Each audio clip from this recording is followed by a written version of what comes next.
com você. Você está vendo novo? Algum milagre aconteceu? Ele disse, não. Eu nunca fui cego. Apenas eu fingi ser cego. Eu sabia que a minha esposa não ia conseguir conviver comigo com toda a deformação da face dela. Então, eu nunca fui cego.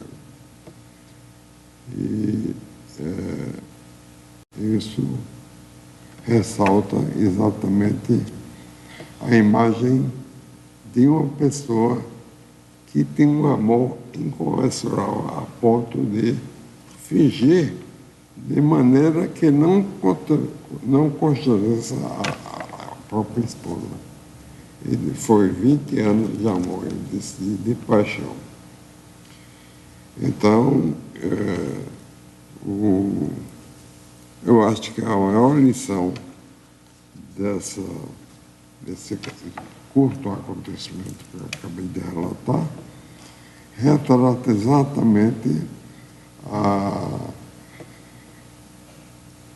a maneira como ele encontrou de conviver com o amor dele, que conseguiu, digamos assim, esse relacionamento, sobretudo através do amor, que eu acho que é um exemplo, não que a gente vá seguir como ipsilite a mesma coisa, mas na condição de cada um que passar por dificuldades.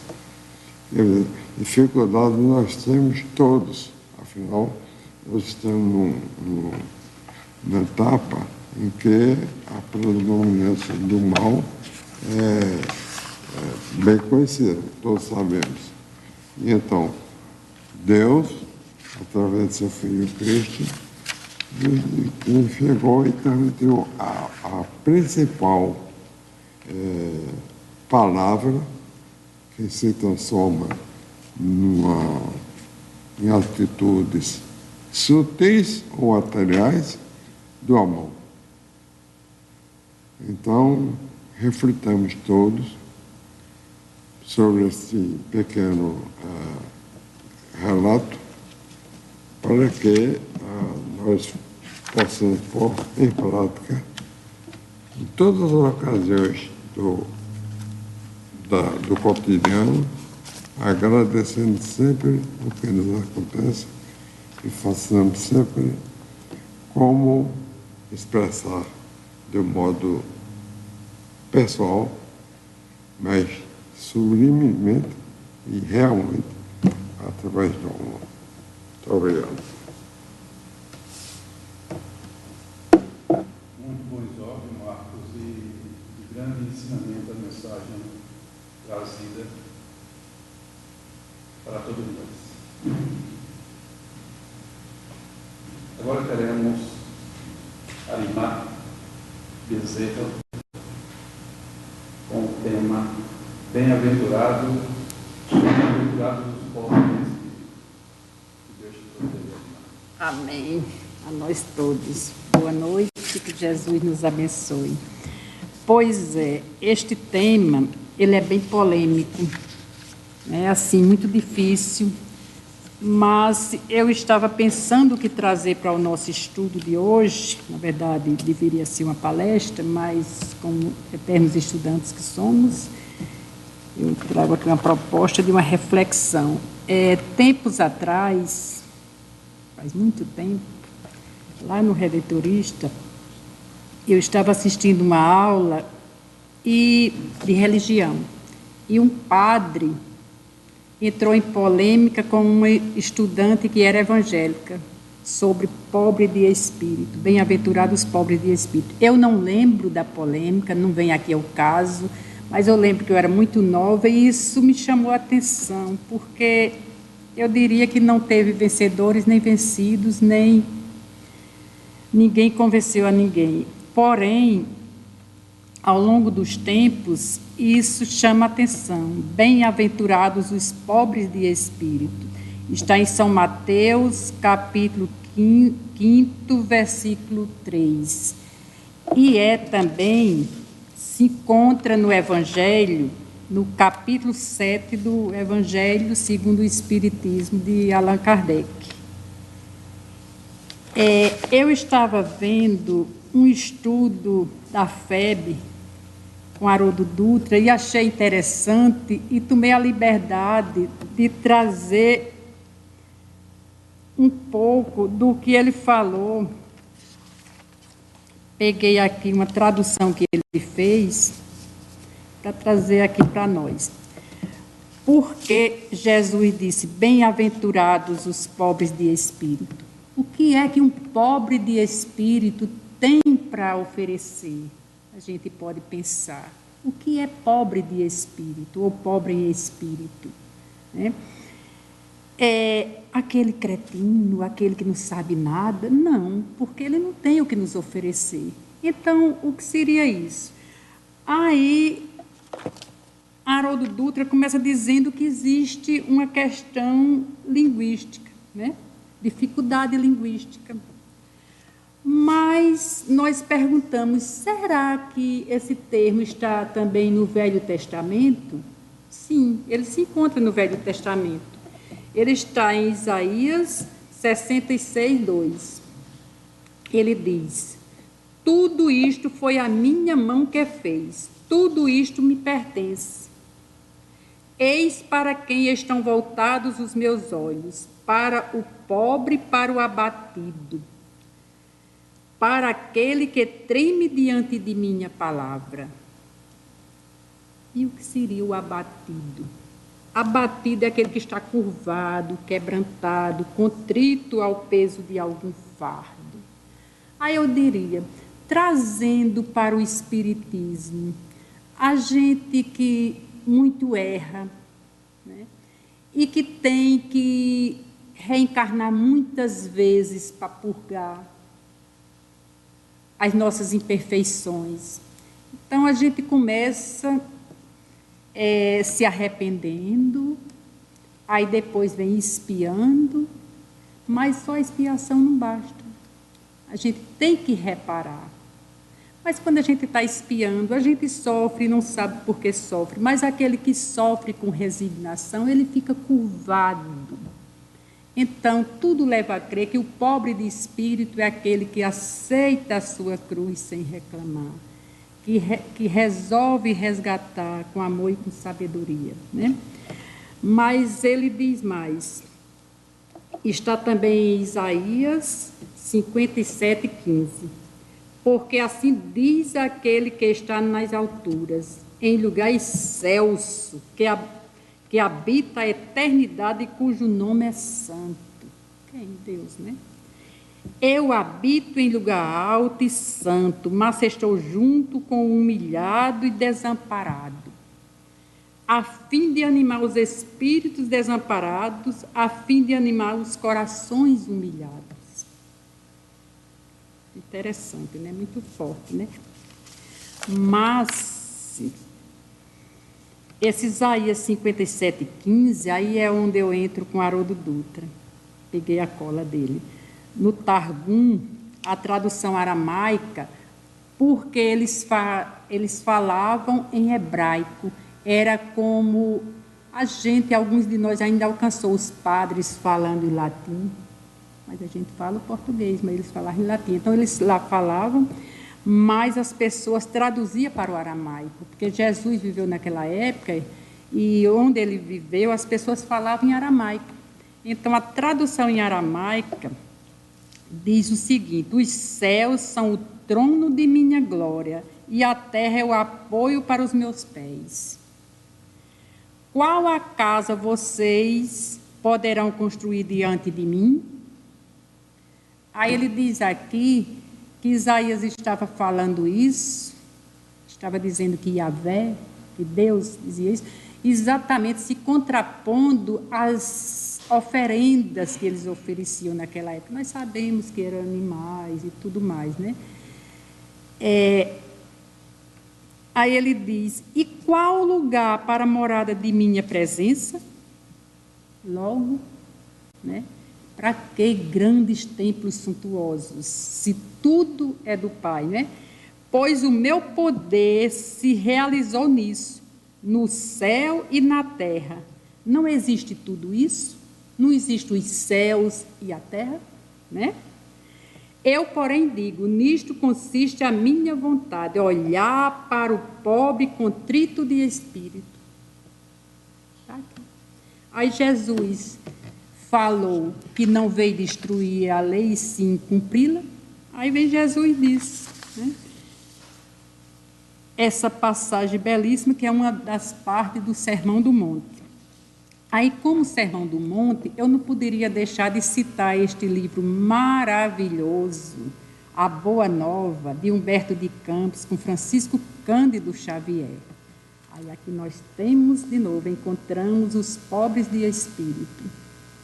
Porque Jesus, quando começou o seu ministério, a sua Boa Nova, aqueles sofredores, aqueles pobres, aqueles contritos, aqueles abatidos, aqueles que eram considerados pelos ricos, pelos orgulhosos. Não é que a riqueza seja um mal, mas nós sabemos que a riqueza é uma prova muito perigosa, que muitos sucumbem. E naquela época de Jesus, como hoje, ainda existem muitos orgulhosos nesse planeta, né?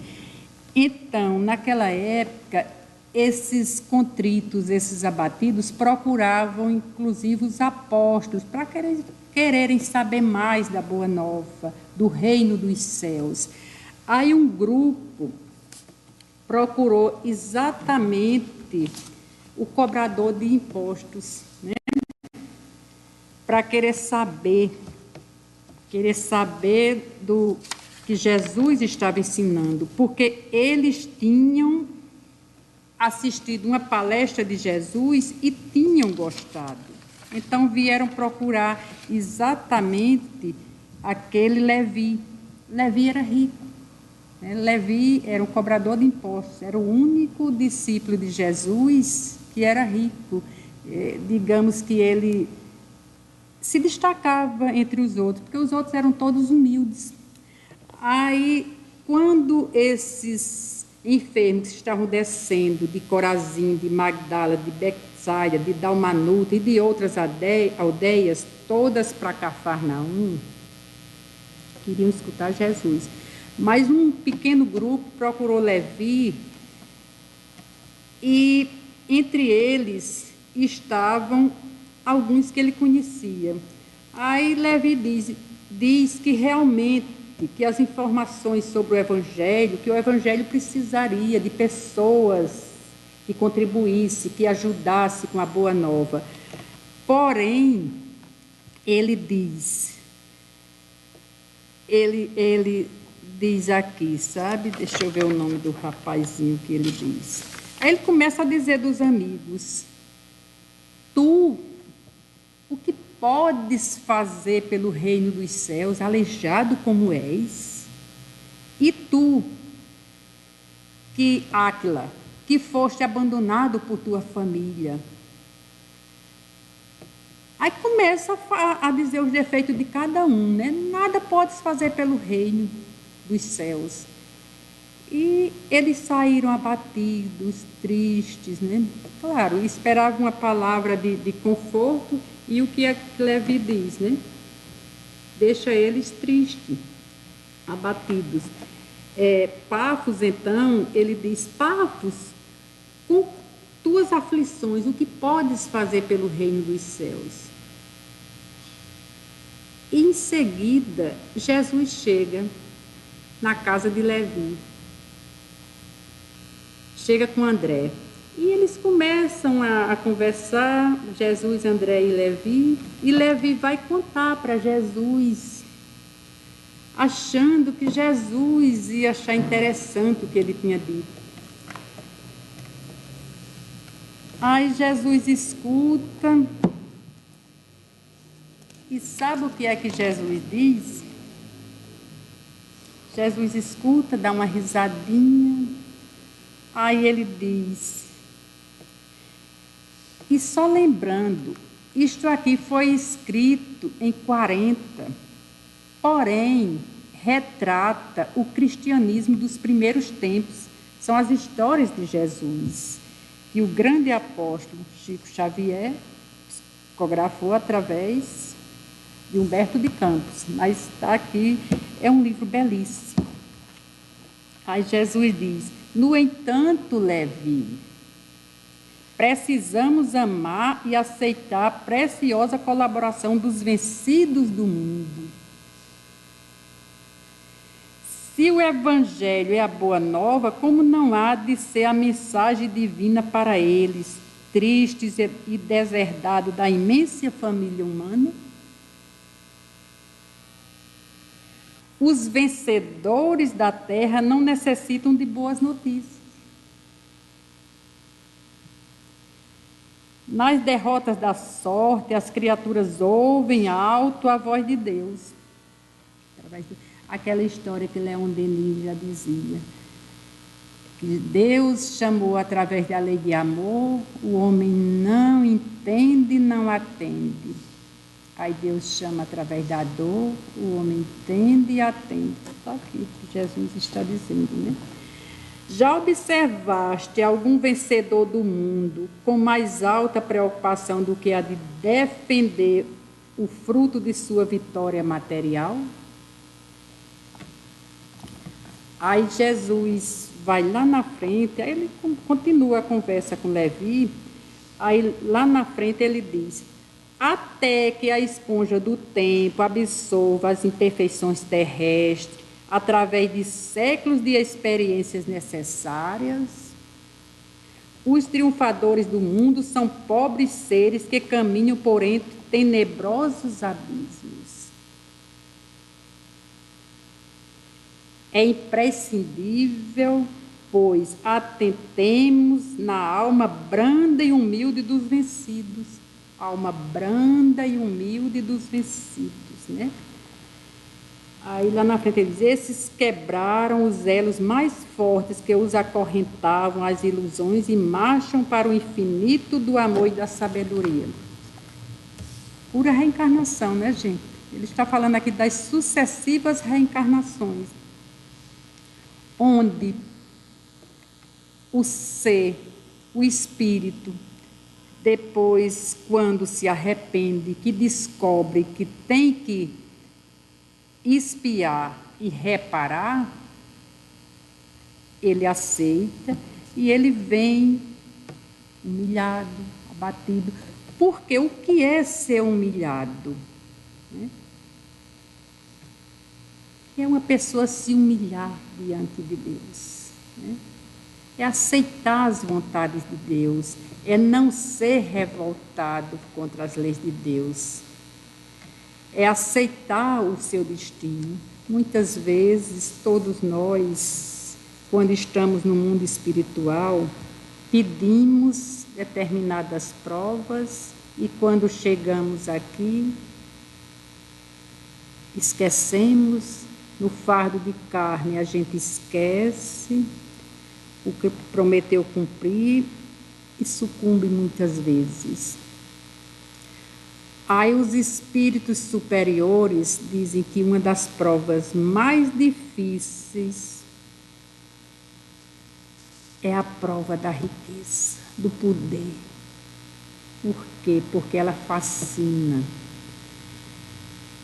Eu lembro que eu lendo No Céu e Inferno, uma rainha feliz, ela aconselha a cada um que queira evoluir, não pedir logo a prova da riqueza, porque nós, seres humanos, precisamos passar por muitas experiências que fazem a gente evoluir.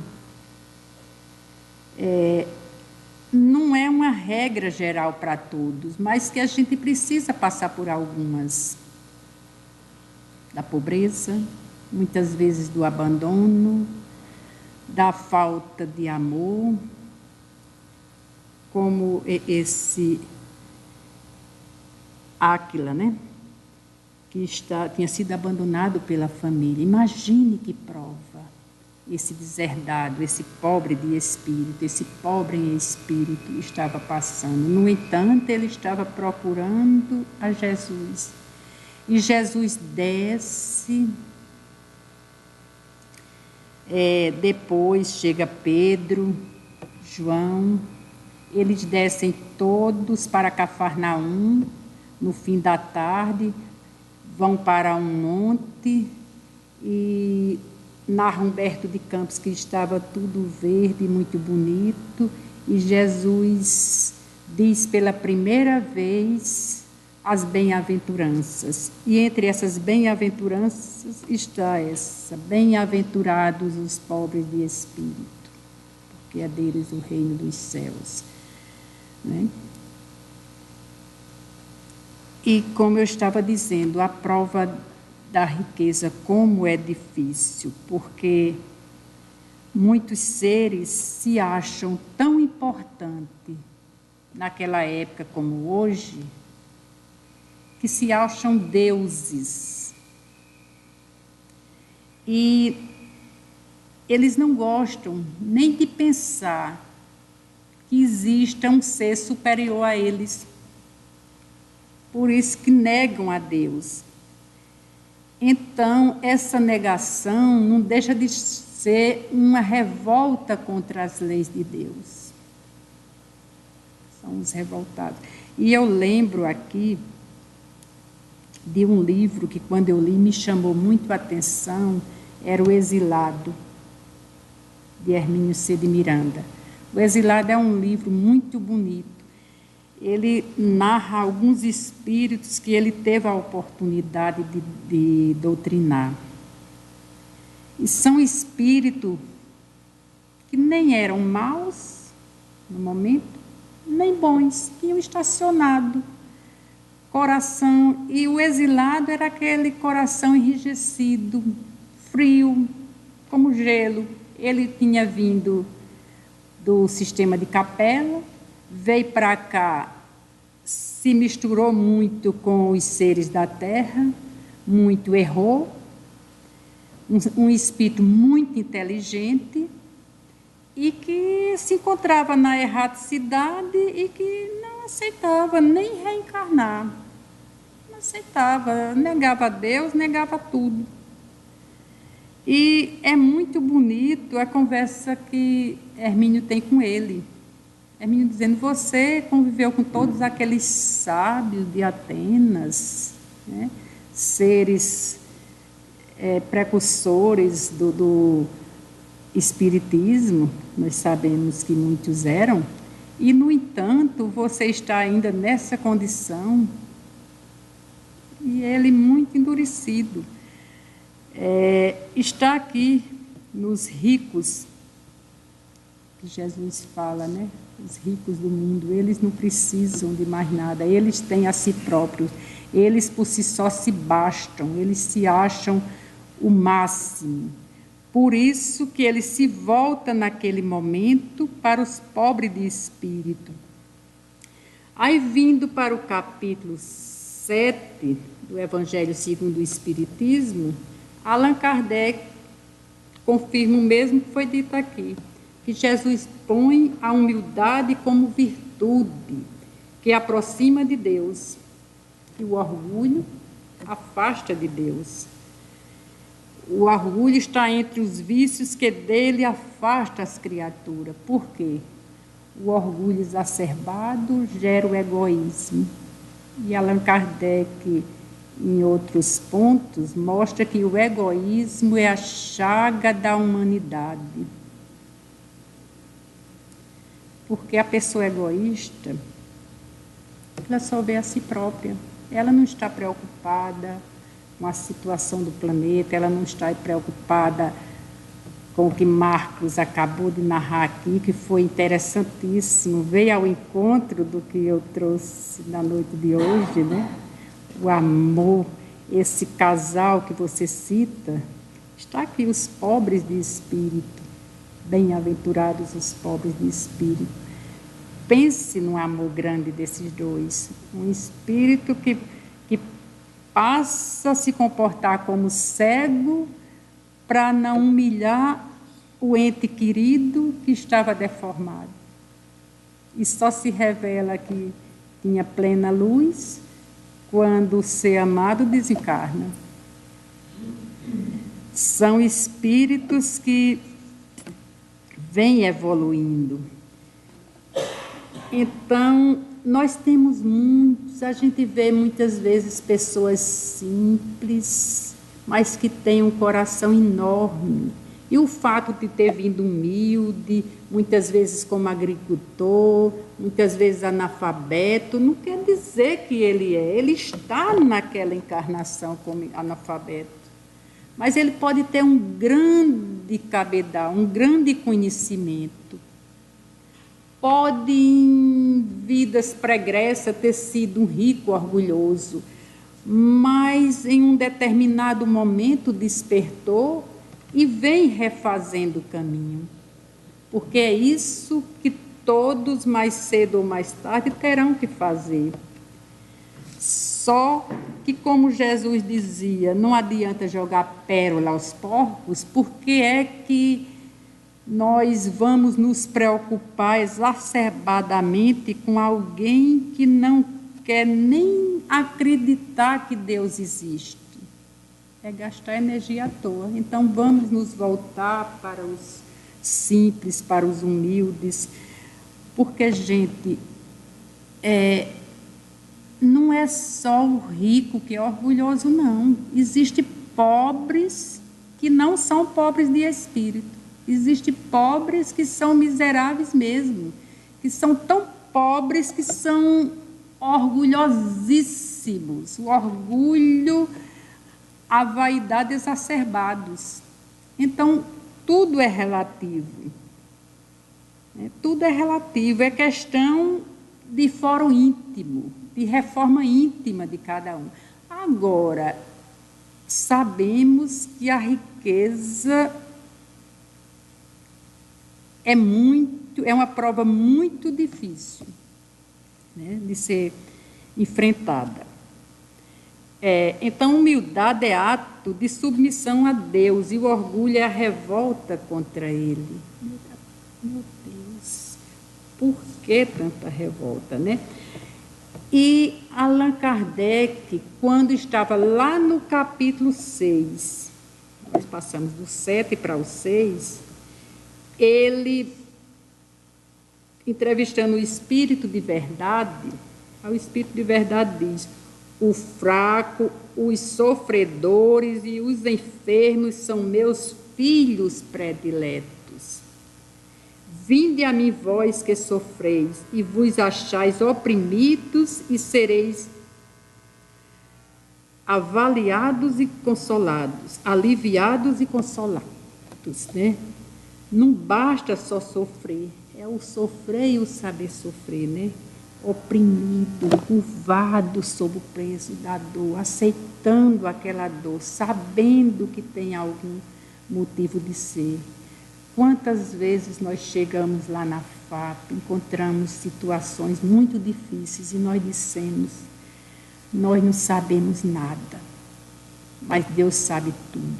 Deve ter algum motivo para você se encontrar assim. Não desanime, nunca perca a fé em Deus, porque Ele nunca desampara nenhum de seus filhos. E está aqui, os fracos, os oprimidos, né? É muito difícil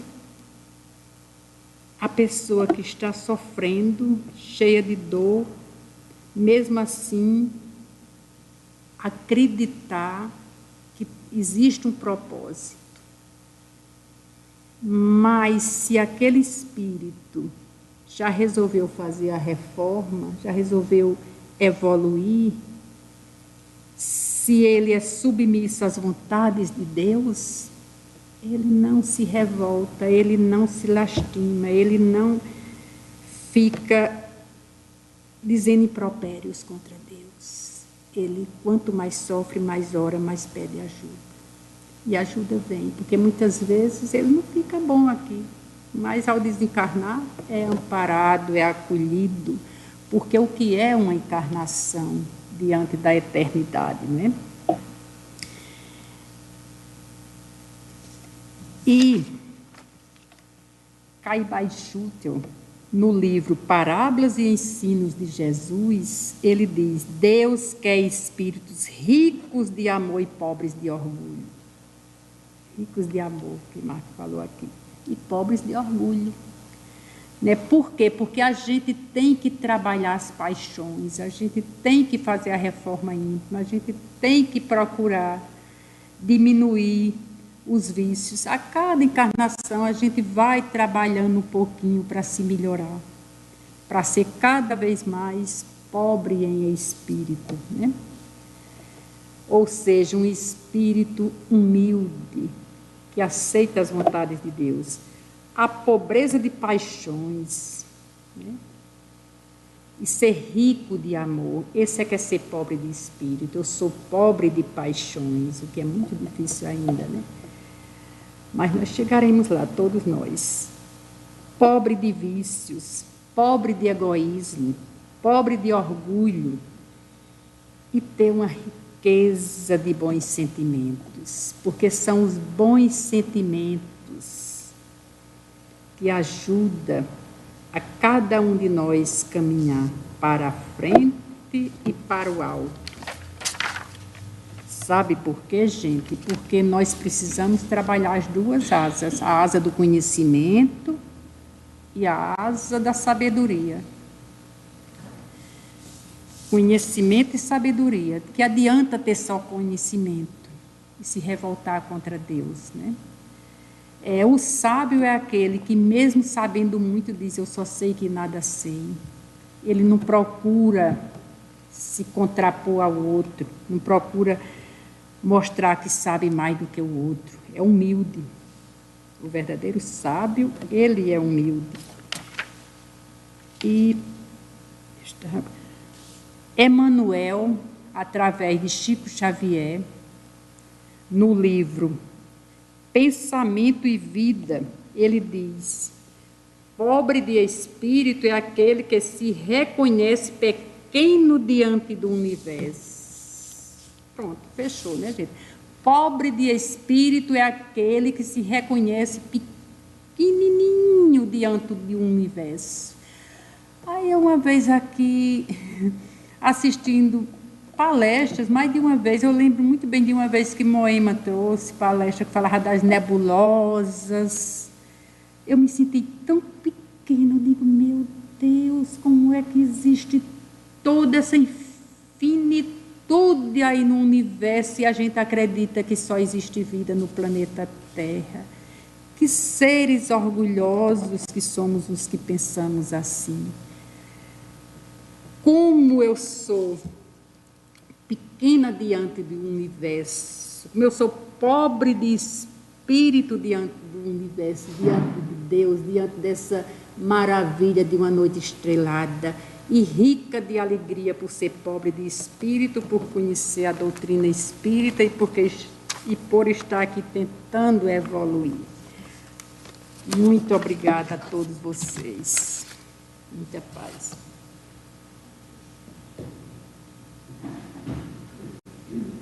Estamos, portanto, chegando ao final da nossa reunião da noite de hoje.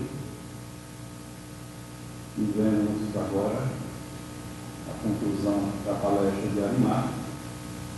Vamos passar para a fase seguinte dessa reunião, que é a fase de passe história clínica. Na realidade, quando nós entramos nesse ambiente, nós já começamos a receber as benesses do alto de acordo com as nossas necessidades, os nossos merecimentos. Nós temos, portanto, esse momento de paz por aqui, e eu convidaria a Ana Cláudia e o meu amigo Marconi para os passos por aqui. A prece pediria a Edneia que a professora.